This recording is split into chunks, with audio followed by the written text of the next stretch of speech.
Hey everybody, just got out of the Great Wall, and as you might be able to tell, it's a bit earlier than my usual time. And I got a little bit of shadow on my face to add a little bit of mystique, I guess you could call that. Yep, today, since I missed last week, which, to sum that one up, would be a bit of computer error and just, well, life, and hanging out with friends. Hanging out with friends is nice. Kind of a subplot of this movie, actually, if you think about it, but,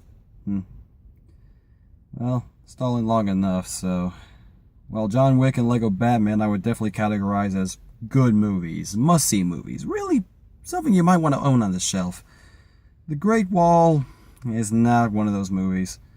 I'm being pretty honest with you here, guys.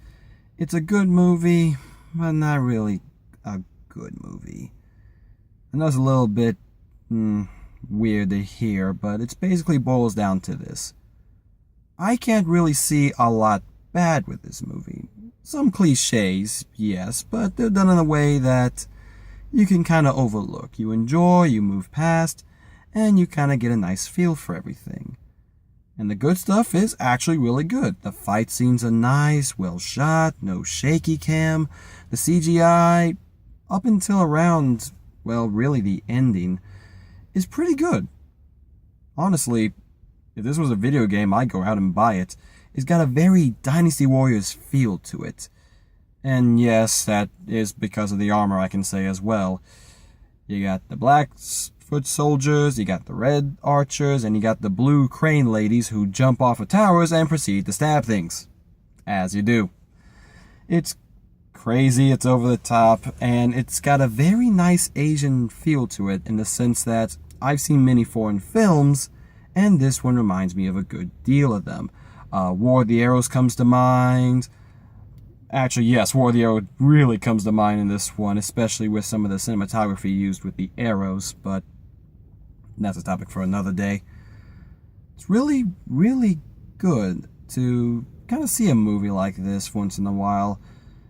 And it's one of those movies where, if I'm being 100% honest, it would probably be better to see in the theaters than at home. The one really good thing this movie has going for it is the scale of it. When you see the Great Wall, it's huge. And you actually get a sense of feel like this is something that could repel an entire army. Or, in this case, an army of giant green demons with eyes on their shoulders. And at least I'll give him credit to this, the Great Wall is not straight, it is very crooked, windy, and narrow. And I've heard rumors and legends about why that was.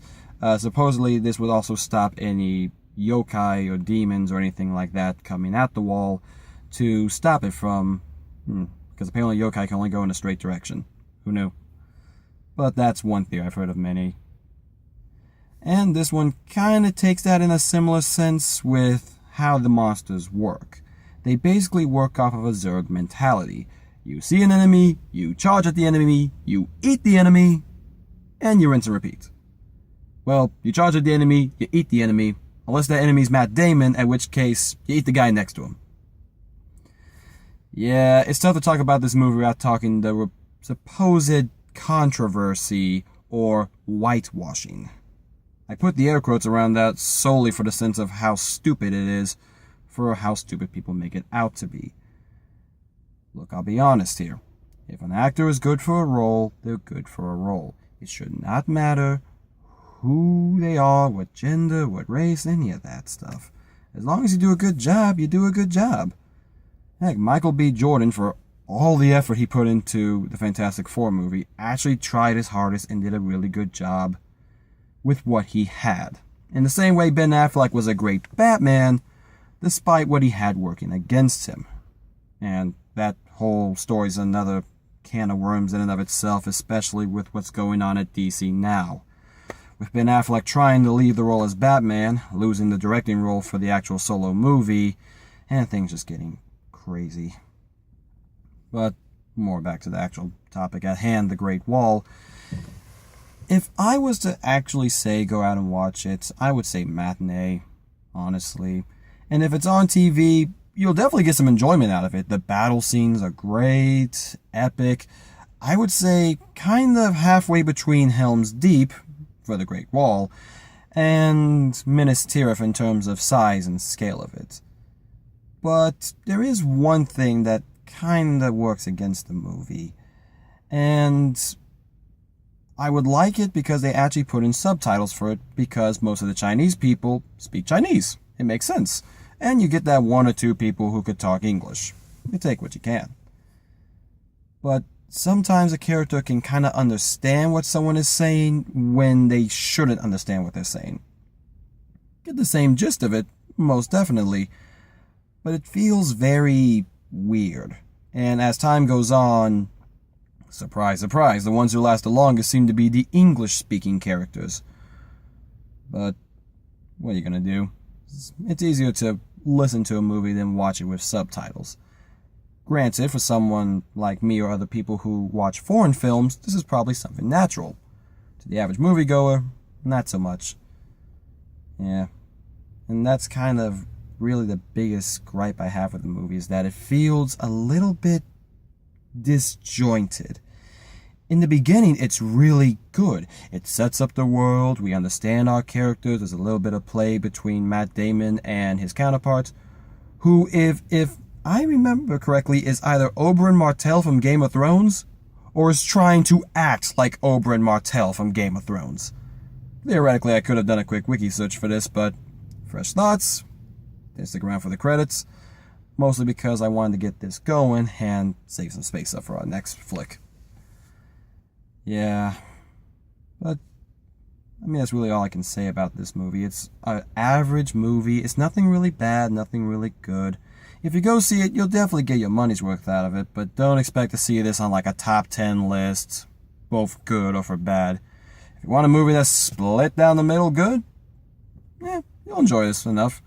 If you're a really fan of the Asian culture, they do a little bit of Easter eggs here or there. One scene in particular comes to mind would be the someone dies, not going to say who, but when they do, in Memphis.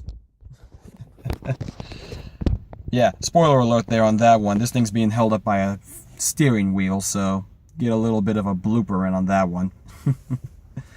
And I don't have any editing software, so you're seeing this all uncut. But more to the point. Yeah, so kind of like that. They fly up in the air using balloons lit by candles, which is used in a lot of Asian mythology to light the way for the spirits to go to heaven, the other world. Little stuff like that. So, there's some good. I really wish I could say more about this movie and how really great it is, but it was just an average, middle-of-the-road epic flick. Teetering more on the good side than the bad. Honestly, if you're looking to watch some of the better movies out there, I definitely would say stick with Lego Batman, John Wick. I think I still saw Rogue One. Yeah, I think I saw like one screening time available for that. And yeah, that's really it. 50 Shades of Darker, I think, is still playing, so if you still decide to go see that over anything else, well, gonna stop this one for right now, and I'll see you guys in a little bit for my review on Fist Fight. Will this be the first movie that is actually bad? The trailers make me think that way, so maybe. Well, as always, Kevin Riley signing off. See you all next time. Bye.